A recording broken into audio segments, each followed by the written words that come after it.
All right, I think we're live. Let's see here. Oh my gosh, it actually worked. Hello, everybody. Let me turn my light on. It's kind of dark. Let's see if that helps. All right, that's pretty good. All right, I can't believe this actually works. I've been trying to use my desktop to come to you guys, and the last like 700 times, I haven't had that many episodes, but it's felt like that. It has not worked, so it has worked. I'm so excited. Good morning, happy Thursday. Hope Zvara here, coming to you live from the cold but not snowy Wisconsin. It is Thursday. What day is it actually? December 12th. So we're kicking off the 12 days before Christmas. And I don't know if you're going to be spending the holidays on the road. If you are, thank you so much for what you do. I really appreciate it. If you aren't, if you are heading home for the holidays in the next couple of weeks, where is home? Where are you heading to? And how long do you get some time off? Good morning.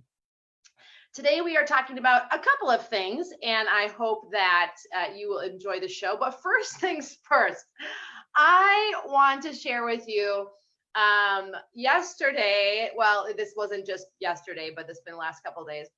I have been on this journey, let's call it, down the rabbit hole of no return, reading federal regulation. On behalf of the trucking world, I have been reading safety and what they call safety and health, federal regulations. And oh my gosh, I described it yesterday as rubbing sandpaper on my face and calling it a facial. Absolutely, positively, one of the most painful experiences I have had in a very long time. I spent some time on the phone yesterday getting absolutely nowhere with people that I'm pretty sure didn't have any idea what I was talking about. But here's why. Looking into a couple of different avenues, because we're working on some programming that can help trucking companies begin to meet a standard of expectation that I am taking upon myself. To really say, hey, our drivers need to meet these standards and we're going to help them do it. Meaning our drivers, we care about our drivers. We want them to be healthy. We want them to be fit. We want them to be able to live the best lifestyle that they can on the road. And here are some parameters. Here are some things that they can do. Now, I'm not saying that they're going to give you a hot tub in your truck, although that would be interesting. But what I am saying is I'm just trying to create some sort of basic guideline. I've talked to a couple DOT medical examiners and really trying to help you all, because this is like my bone to pick moving forward here, is really trying to create a standard. And what I found reading these regulations and talking to people that only know how to read off of a computer screen and tell me exactly what I just read, okay, there isn't really anything aside from I think it's 6 pages that a DOT medical examiner has to fill out. Some of them are just jargon anyways. I mean, there really isn't anything. So, okay, so you pass your physical and you get your medical card, but then what? Like, it doesn't really mean that you're healthy. If you're smoking 3 packs of cigarettes a day, that doesn't exactly scream health. If you're never drinking any water, if your back hurts, if you have a herniated disc, if your knees are shot, if you feel so stiff when you get out of your truck, you're like, hey dude, give me a second while I like slowly stand up, because my body is still locked in the same position as the position of my truck seat. That is not health. That is not health. And truckers are not the only ones. Anybody that sits, anybody that's sedentary, anybody that lives a lifestyle where they're just not moving enough is definitely at risk for this. But I definitely think y'all have a much harder time in trying to make this easy, because you just can't get up when you're not feeling great. Like, you're on the road, you're going to drive this 18-wheeler into the back of who knows how many vehicles and probably get into a little bit of trouble. So that's what I've been spending my time doing the last couple of days, last couple of weeks, is reading the most boring literature that I can ever imagine. I want to bang my head against the wall. And it's not boring because that trucking is boring. It's boring because they make it so dry and complicated, and so many words to say something so small.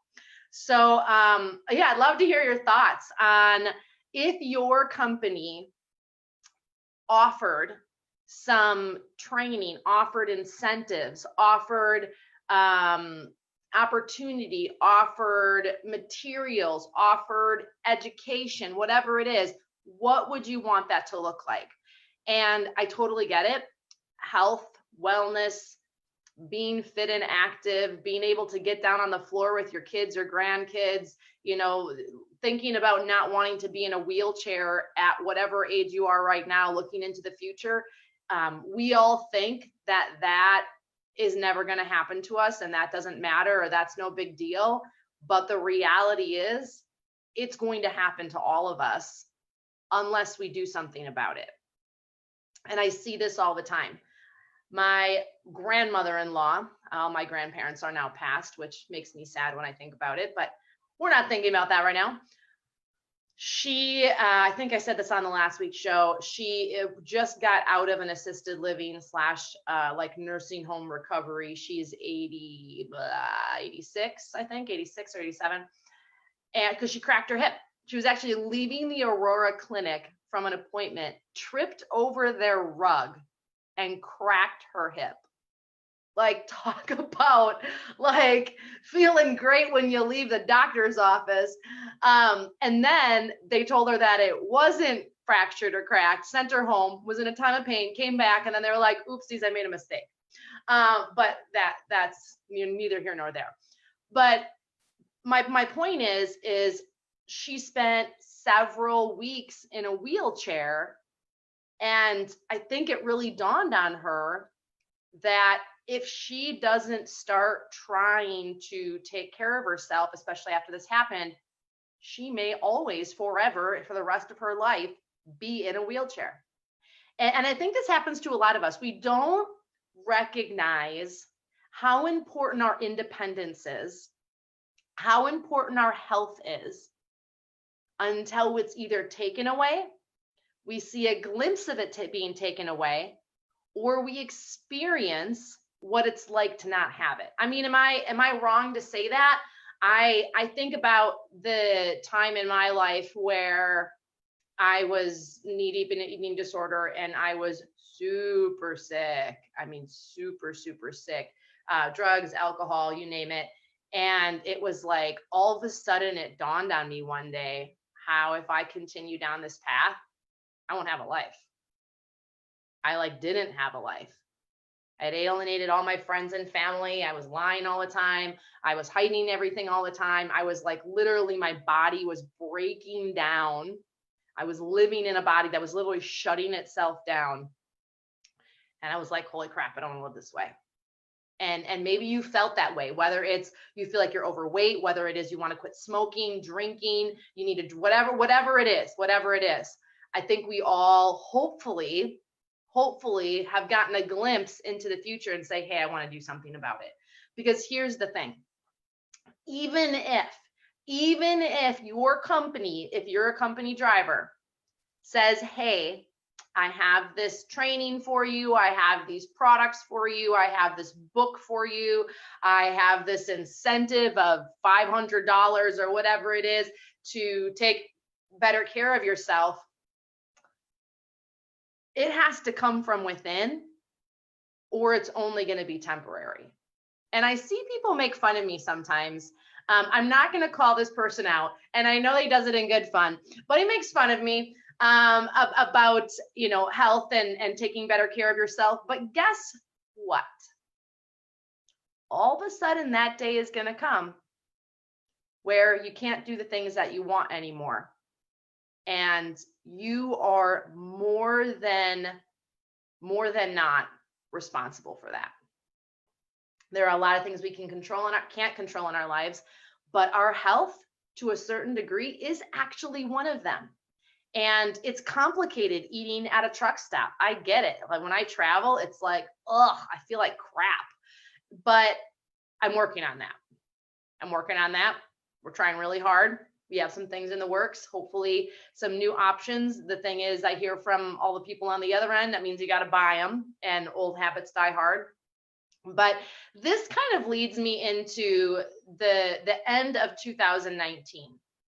And I want to start a conversation for the end of 2019. What do you want? What do you want for yourself in the new year? So it's December 12th. It's 12 days roughly until Christmas. Roughly another, what would that be? 7. So 20 days, 18 days, whatever, until the end of the year. Do not wait until January 1 to go, I'm going to take better care of myself. Like, this is the year I'm going to walk every day. I'm going to exercise. I'm going to eat better. I'm going to make my own food for a couple of days while I'm out on the road, whatever it is. Do not wait. Do not wait until January 1 to do this. And here is why. The people that wait until January 1, I don't know the percentages. I don't remember it when I was reading it, but the people that wait and say tomorrow are way more likely to not do anything than the people that start today. There's power in starting anything that you want today. There is more power in starting what you want today than saying I'm going to do it tomorrow. It's like when all my kids go to bed, so I have 3 kids. I get my kids to bed, and it's like sometimes between 7:30 and 8:30, depending on what we had going on that day. And I'm like, oh, I don't want to do anything anymore. And like this little birdie in my ear says, you have time. You can do this. Or don't complain about not having what you want. And what I mean by that is it's usually going to the gym and walking on the treadmill. I do some a little bit of weightlifting, yoga, whatever. And a lot of times it's at night versus in the morning.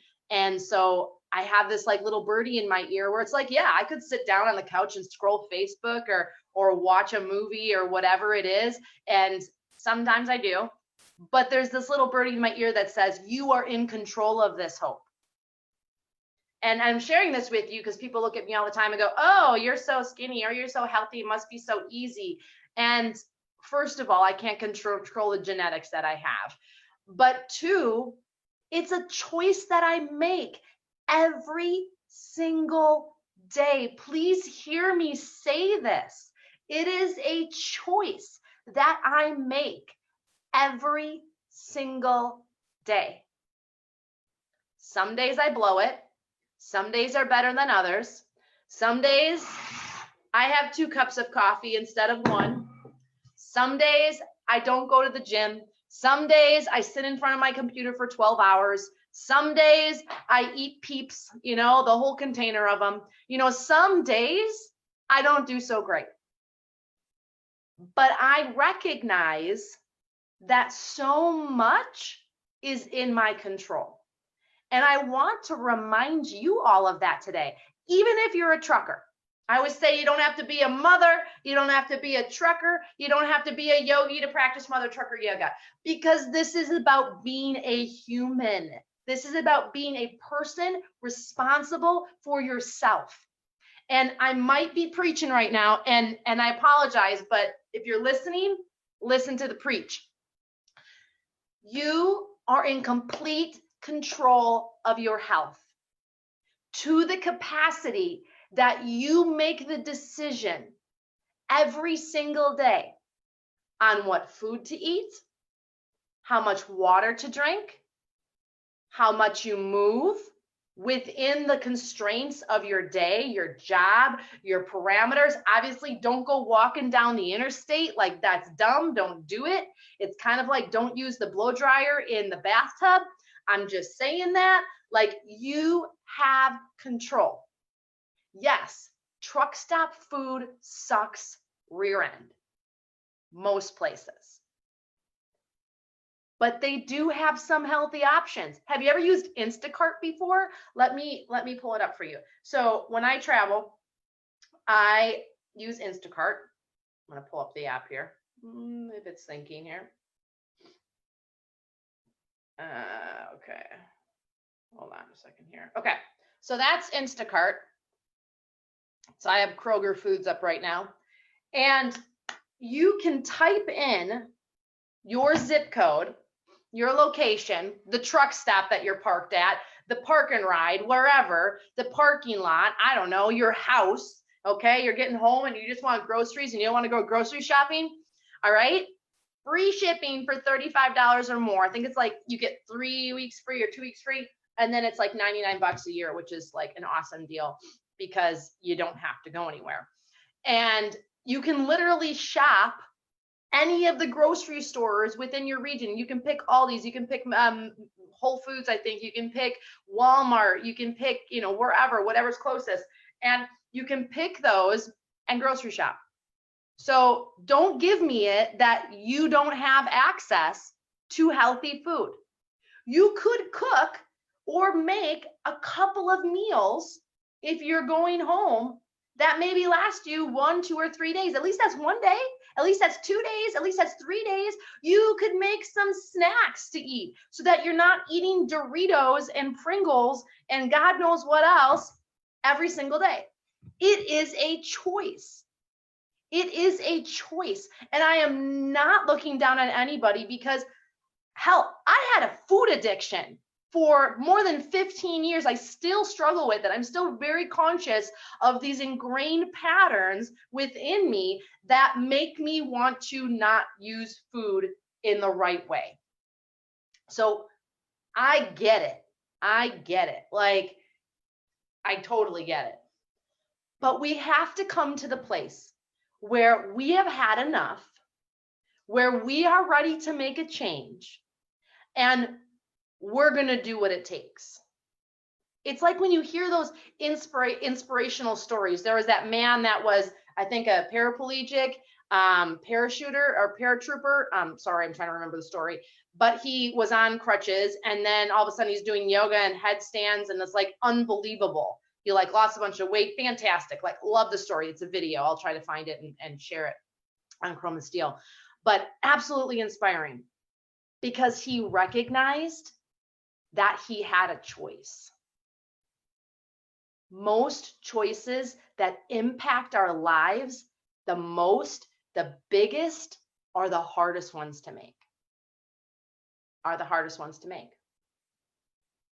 And I am the queen of poor me. Poor me, poor me, poor me, poor me. I used to do that all the time to everybody around me, to myself. Like, you don't know what it's like. You don't know what my circumstances are. You don't know how hard it is. Was you literally the words that I would tell people. Like, you don't know.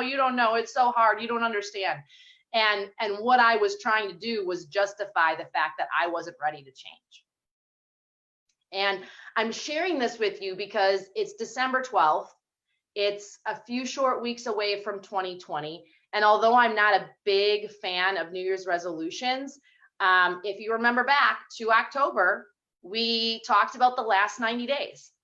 What do you want for yourself? What do you desire? How do you see yourself in a year from now, 5 years from now, 10 years from now, 20 years from now? Reverse engineer it. If you want to be 100 pounds lighter, we got to work backwards, okay? So if your goal is to lose 100 pounds, you have to ask yourself, what would be the next step to get to that? Well, I could start drinking more water. Okay, then what? I have to start learning what portion sizes actually are, healthy portion sizes, okay? I need to actually feel what it's like to be hungry. I need to start reading the ingredients label and stop eating crap. Why? Because there's a lot of research that says when you're eating chemical shitstorm food, it actually wreaks havoc on your metabolism, your digestive system, your excretory system, also known as going number 2. Start eating real food. Get out and move more. Remember that math formula back from high school, calories in, calories out, that have to like cancel each other out? That means we have to start moving more. And do not give me that BS that you can't exercise, that you can't get up and move. That's BS. I'm calling you out on it. Yeah, this is like Hope the judge today. I'm calling you out on it because you can. You can do stuff from the driver's seat. You can do stuff on the sleeper in your cab of your truck. You can do things right on the step of your truck. Step up, step down, step up, step down. Try doing that for a minute straight. Your heart is going to be so beating hard out of your chest. You're going to finally start spiking your metabolism and you're going to start burning some calories. You can walk around your truck. You can park further away and walk in and out of the truck stop, in and out, in and out, in and out. How many times? You can. You can use the fitness center at the TA Petro. Don't be scared. You can do it, even if it's just one thing. You have options. I want you to ask yourself right now, am I using them? So if your goal is to lose weight, what's your plan? And if you don't have a plan, I like writing things down. If you don't have a plan, do not expect to get to that result. If you haven't taken the time to create a plan, don't expect to have the time to enjoy the results. Someone told me that many, many years ago when I was trying to get into recovery, and they asked me, okay, Hope, if you don't want to listen to us, what's your plan?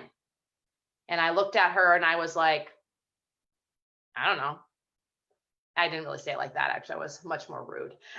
I was in my early 20s. That was rude. What's your plan? And I never thought about it. I never thought about what my plan would be. I knew that I wanted to live a certain life. I knew I wanted to be different than where I was. I knew that what I was doing was slowly killing me. I wasn't happy. I was depressed. I was anxious. I was just completely consumed by addiction. But I didn't have a plan. And I think this is where sometimes there's a gap, right? I mean, comment in the comment section if you agree with me. We have clarity on what we want. We're frustrated because we're not getting there. So we invoke external blame. You know, it's that person, it's this person, it's my trucking company, it's the truck stops, it's this, it's that, it's my wife, it's my husband, it's whatever. I mean, you name it, I'm the queen of excuses. Because we didn't have a plan. So I'm going to challenge you today. We're coming up on the end of our last 90 days before the end of the year to come into 2020. Do you have a plan? If you don't have a plan, spend 5 minutes today.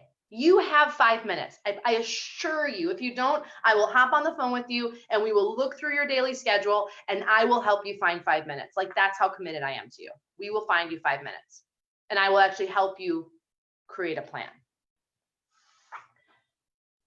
So if your goal is to retire in 5 years, if your goal is to quit smoking, have you ever heard of Rigs Without Cigs, St. Christopher Truckers Relief Fund? They have an amazing program.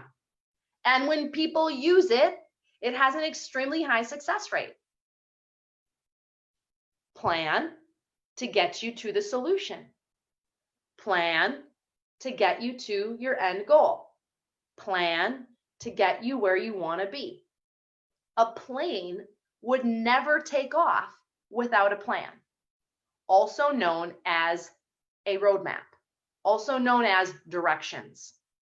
You would never leave the loading dock without knowing which route you were going to take to your final destination. Like, that's just dumb. You would never do that. I know you wouldn't.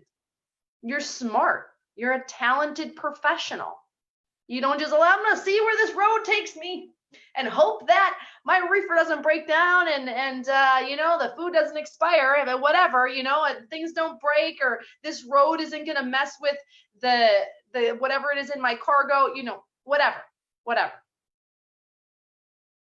You leave your loading dock with a plan on how to get to your destination. Do you see? You're doing it every single day. You're creating plans for yourself every single day. Every single day. All you have to do now is look at what destination that you want for yourself with your finances, with your health, with your fitness, with your family, with whatever it is. What is your end goal? What is it that you want? Do not wait for other people. Okay, hear me on this. Do not wait for somebody else to create a plan for you. Do not wait for somebody else to swoop in and say, this is going to solve all your problems. Because if they're saying that, there's a catch. And it's probably temporary. I want you to take responsibility for your life today.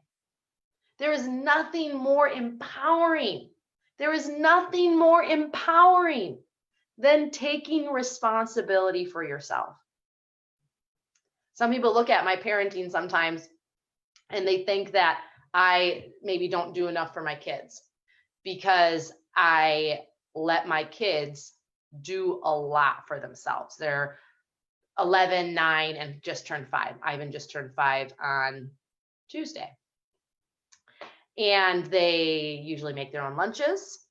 They clean their own rooms. They have jobs. I do not pay them for chores. They are responsible for their assignment notebook, for studying for tests, for filling out their reading log. I don't remind them. I ask them what their homework is once after school, and then it's their responsibility. I say, hey, let's do homework now, but they need to look in their assignment notebook. I'm not over their shoulder. I never have been. I don't ask them any of that stuff because I want them to learn how to create a plan for themselves, how to time management. If they want a good grade, they better figure out how to study. And obviously I'm here to help them. I don't just throw them to the wolves. I study with them. But my point with this is I don't babysit them. Struggle on some level is healthy, is good for us. It helps us decide what's important. When I was first trying to get into recovery, I had an enabler in my life, and I love her, but she did a damn good job at just keeping me healthy enough to survive.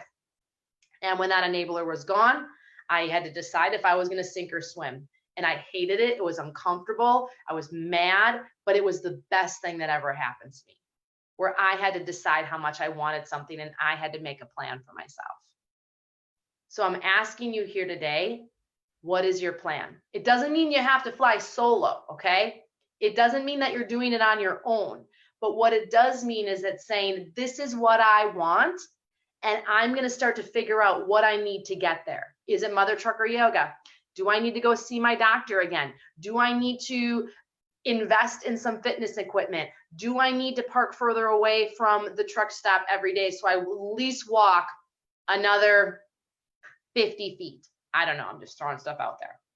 Do I need to download the Instacart app? Do I need to use the fitness center when I'm parked at the Petro that has one? Like, it's free. Who cares if you look like an idiot? Half the time when I go into the gym, I look like an idiot for the first 5 to 10 minutes because I'm like, okay, this is not something I'm used to using. How do I figure this out? And I want the end result more than I care about how much of an idiot I look like. So you can do this. You can do this. Creating a plan is not set in stone. Creating a plan helps you stay accountable. And when you sit down and put the pen to the paper and you actually start writing it out, what an empowering experience that can be for you to take your life back again. So if you have said to me, anyone, yourself, for the last 1 week, 1 month, 1 year, 10 years, I'm going to blank, and you haven't blanked yet, it is probably because you don't have a plan. I mean like a real plan. I'm going to join Weight Watchers. I am going to start taking or using, do a smoothie every single morning. Don't tell me you can't do it. I've met many of truckers that do. They literally bring their blender into the truck stop, plug it into the wall, fill it up with ice, fill it up with fruit, whatever it is, and they make their smoothie. So don't tell me you can't, okay? Whatever it is. Do you have a plan? And I'm here to help you. If you don't know how to make a plan, I mean, I didn't know how to make a plan at one point. If you don't know how to make a plan, reach out to me. I am literally giving you a lifeline. What was that show, the $1 Million Show, the game show, where it's like you get a lifeline, call a friend, 50-50, poll the audience. Well, I am giving you a lifeline to reach out to me and say, Hope, I need help creating a plan. I'm happy to help you create a plan. But here's the thing. I can't do the plan for you. So we have to create a plan that's doable for you. I'm a big fan of one foot in front of the other, just small steps, small changes. And I know sometimes that's not the big, gigantic results that we want right away, but I like permanent change. I didn't just want to be in recovery for like a year. I wanted to be in recovery for the rest of my life. I wanted to be able to live healthy. I was told that not by one doctor, not by two doctors, but by 3 doctors, that best case scenario, I just learned how to function in this world on medication. I just figure out how to get through the day and do the best that I can. That is what I was told. And I decided that that was not going to be my end game. That was not going to be my final destination. I walked out of that room with a plan. I didn't know exactly what it was, but I knew that I had to create one. And then I sat down and I started to create one. And it slowly started to unfold and things changed along the way. Okay, that's the thing too. When you're flying an airplane and there's a storm and you have to change altitude, or it's really bad and you actually have to reroute somewhere, that's okay too. But don't expect to go into 2020 and the whole world is going to change because it's a new year, okay? The tides shift and the planets align and poof, your life is better, because I just don't think it's going to happen. But if you have a plan and you figure out a plan and you create a plan today, you start today, you don't have to have it all figured out, but you actually say, you know what? I'm going to walk today. I'm going to do some yoga in my truck. I don't need that second helping of food. If y'all been into Iron Skillet, I know some of their food on that menu is not that great, but I've eaten off of the Stay Fit menu, and I have to say, it is really, really damn good. It is really good, and the portions are appropriate, and you get the whole salad bar. And then if you want, have a dessert because you just ate really healthy. There are options that can fit into your plan to help get you where you want to go. You have to decide if you're worthy of a plan. Do you actually believe that you are worthy of a plan? Do you really think that you deserve your end result? And I'm sharing that with you because I didn't think I was. I still struggle with that. Like, why would anyone pay me that? Or I don't deserve that. Or it's like, I think I should be working my whole life for free. Sometimes I feel like I am a nonprofit because everybody just wants something for nothing. But when you have skin in the game, when you're willing to do it, you're willing to do what it takes. And so that's my soapbox for today. I also wanted to talk a little bit about preparing for the holidays. So if you haven't, though, I want to take a quick little time out. If you haven't ever hopped over to the TA Petro, Greenville, Tennessee, you haven't ever been there yet, please stop in and say hi. You can eat at IHOP. They have some healthy options. You can stop and get a coffee, get a healthy snack. Tell them over a hello from Chrome and Steel Radio. If you haven't been to Jack's Chrome Shop yet, feel free to please pop over there. DDH10, you can get 10% off on your order. Deck out your truck. It's going to be amazing. And obviously, if you have never been to mothertruckeryoga.com, step over to mothertruckeryoga.com, use the code MTY2019 and check us out for free for 30 days, MTY2019. And see what it's like to start exercising in your truck, doing a little yoga. Yes, I just said yoga for truckers. Something is better than nothing. Let's help you start feeling better. That could be a part of your plan. That could be a part of your plan. But preparing for the holidays. So I'm always fascinated with what people like to do for the holidays. Like, what are your traditions? What do you do? Do you go home for the holidays? Do you set up a tree? Do you not set up a tree? Do you buy presents? Do you do gifts exchanges? Like, what do you do? So I'm 35. My whole life, I've only had a fake tree 2 times. And this year, we have a fake tree. Now, drop in the comment section, are you a live tree enthusiast or are you a fake tree enthusiast? I like the real tree. And it's probably a little bit based in like my memory bank because I have such good memories of going with my mom and dad and my sisters to Stein's, which was our like local gardening store. And we'd like sift through all the trees. My dad would pull them out and be like, oh no, not that one. Oh no, not that one. And we always liked the like sad looking trees. We always liked the Charlie Brown trees. I mean, drop in the comment section. What do you like? Like we loved the really like slightly like this tree is the reject. Like we liked those trees. And you bring it home and he'd have to like saw the bottom off a little or the top off a little. You have to like let it open up. But the smell, oh my God, the smell was so good. It would just fill up the entire house. And so many of my childhood memories are based in that. And so when I got married, I married a fake tree family. Okay. So my mother-in-law and father-in-law, my husband never had a real tree. I was like, oh my God, this might be a deal breaker to marry you because you've never had a real tree. And I don't know what's harder, going from a fake tree to have to mess with a real tree, because I'll be honest, yes, the needles fall, you have to bring it in, you have to go shopping, you spend $50 on it, at least that's around here. They're usually about $50 for like a middle of the road tree. Obviously you can spend like $100, but I can't justify that on a tree.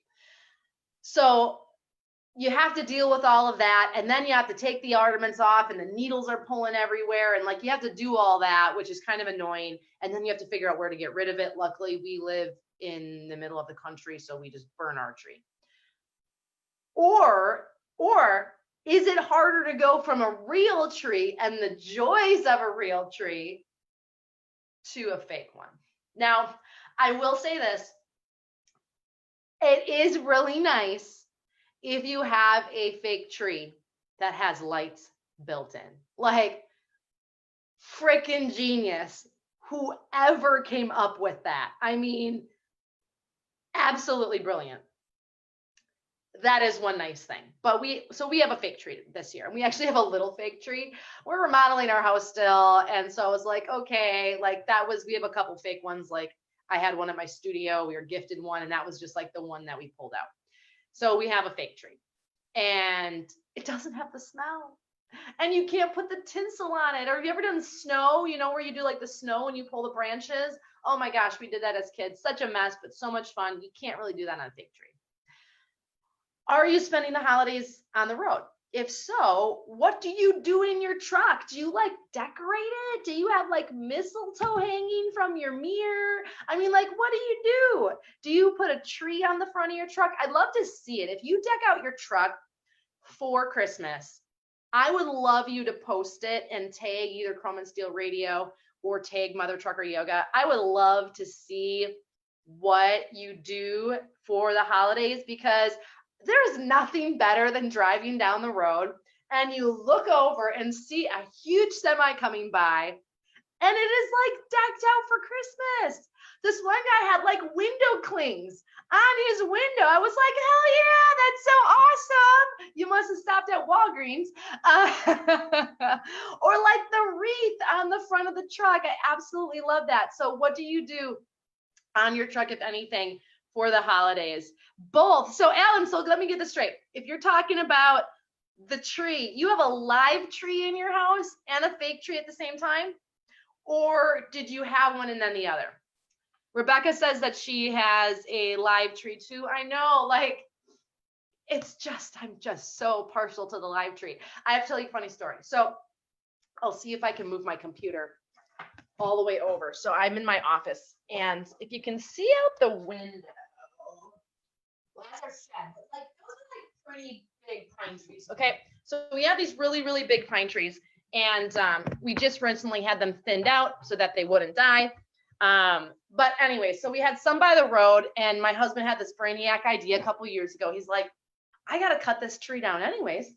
So let's cut down the best one that like the top 10 feet of the tree are like Christmas tree worthy.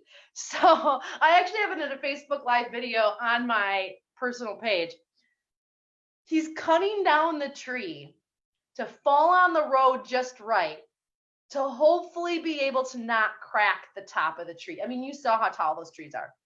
So I'm like videotaping him cut down the tree with a chainsaw, right? Trying to get it to fall right. The first one doesn't work. The top cracks, obviously. Second one, third one. Like that was our attempt at like trying to be lumberjack Christmas tree cutters, but I thought it was pretty funny. Like we've tried to cut our own in that way. We've pulled some from our backyard before. We did that at my parents' house a few times, like Charlie Bound trees. But do you, if you do live trees at your house, do you go and cut them yourself? Like, do you do like, oh, you go out with your family and your little backpack and your little hatchet? All my kids have their own hatchets. They're like constantly trying to cut things. Total cul-de-sac. My son's 11. I think it was like a year or two ago. He's like, can I go outside and cut trees? I'm like, yep, just cut the dead ones with his hatchet.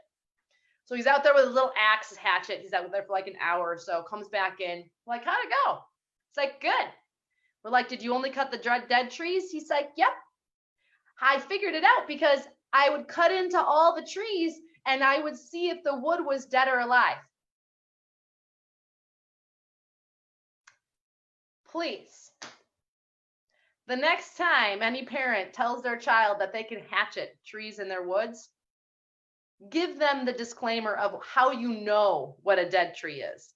Hence, it's laying down on the ground, cracked from the root. Like we couldn't be mad at him. It's just like we didn't really inform him exactly how to figure out what was a dead tree. We just kind of thought it was implied. But total cul-de-sac story. I just thought that was funny.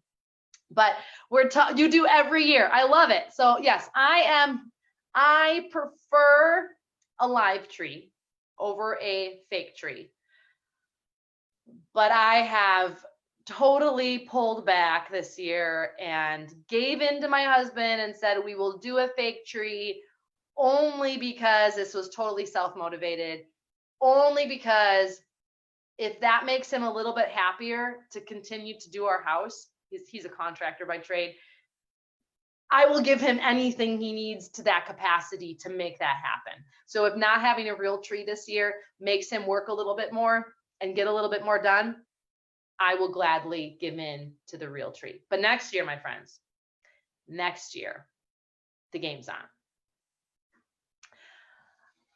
When the holiday season, like, I don't know if any of you are friends with me on Facebook, I often talk about gift giving and how I'm not a huge fan of gift giving, but I do like thoughtful gifts.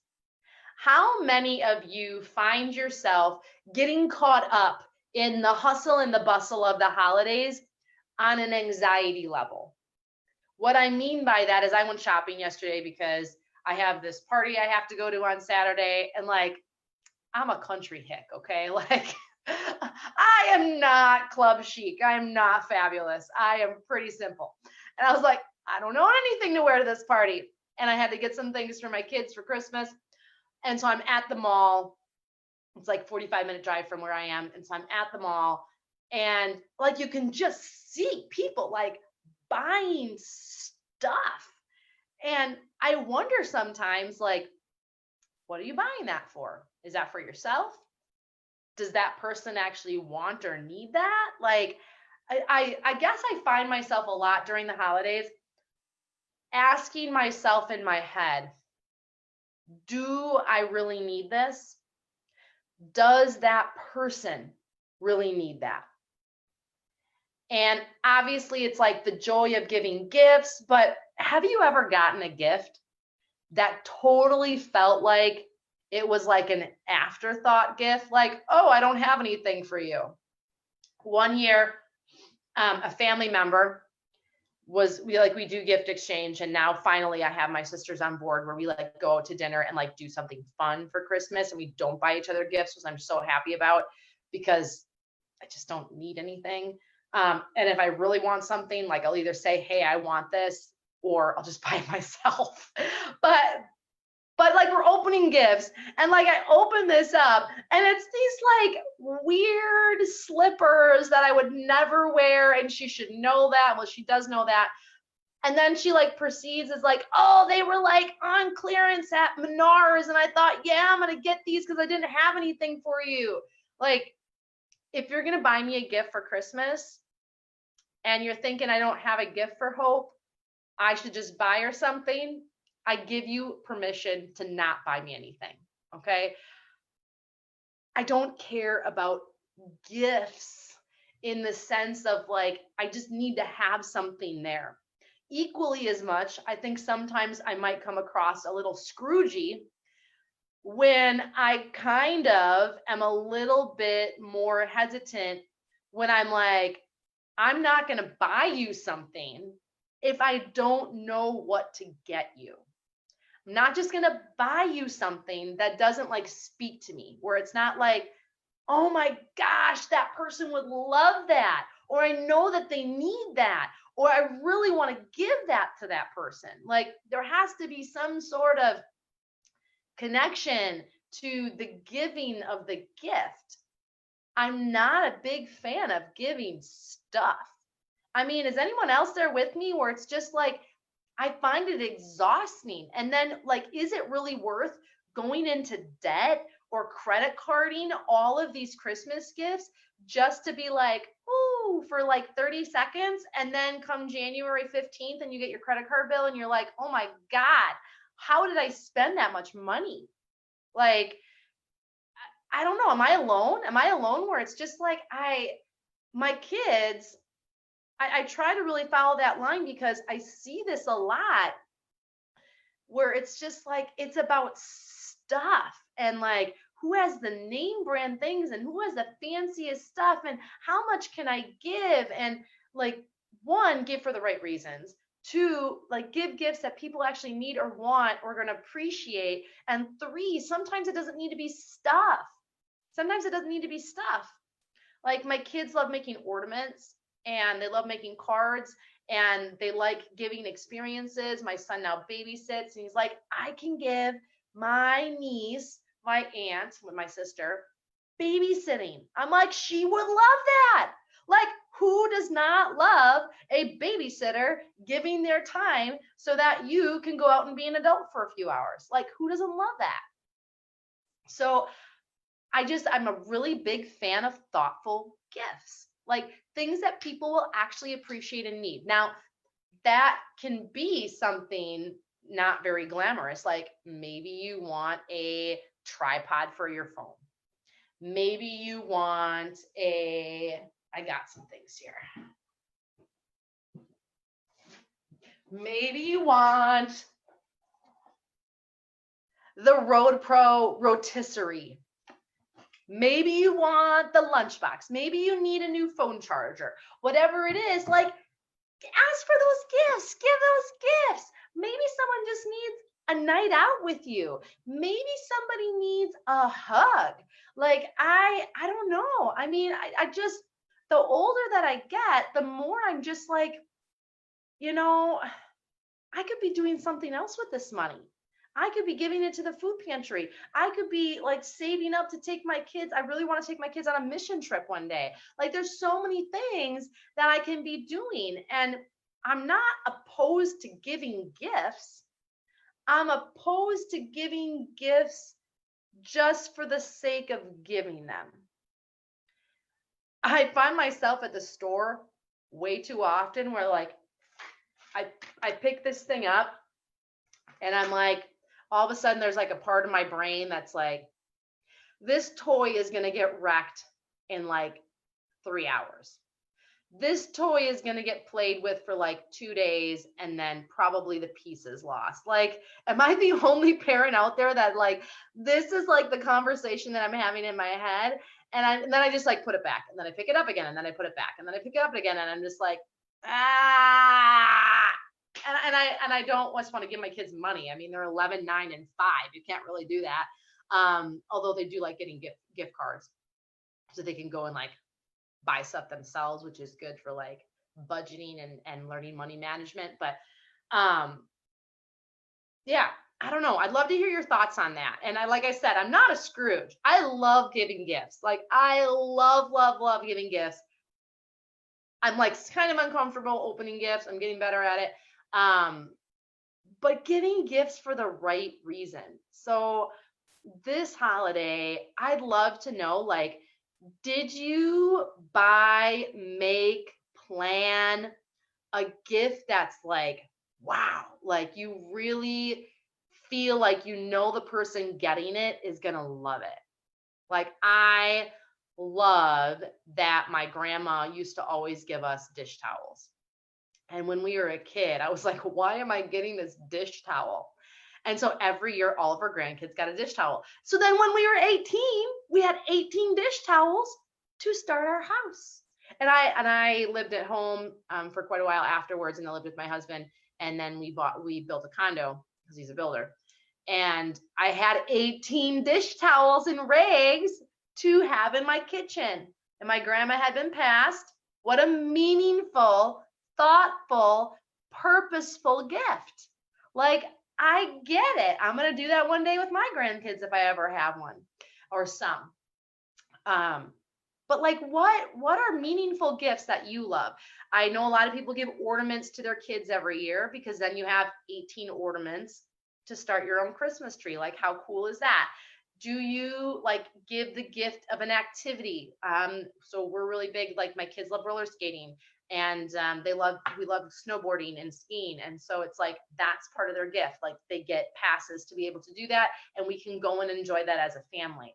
And I remind them of all that a lot, where it's like, this is part of your gift, just so you know, this wouldn't be possible.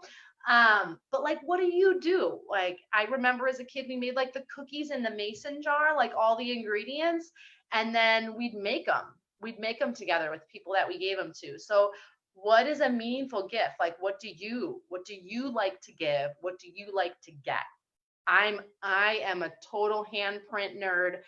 I love when my kids do anything with handprints and footprints. I know my oldest is almost 12, but like, I love that memory of a handprint, and like putting the handprint in concrete when you do a driveway or on the wall or on like some sort of a piece of paper, and then it's like a cute little ornament or whatever it is. I don't know. There's just something really special about that I really love, probably more than getting stuff. So what is it that you love? I would love to know, because I'm always open to new traditions or new gift giving strategies that you might like and you might want. Maybe it's a Mother Trucker Yoga membership, just putting it out there.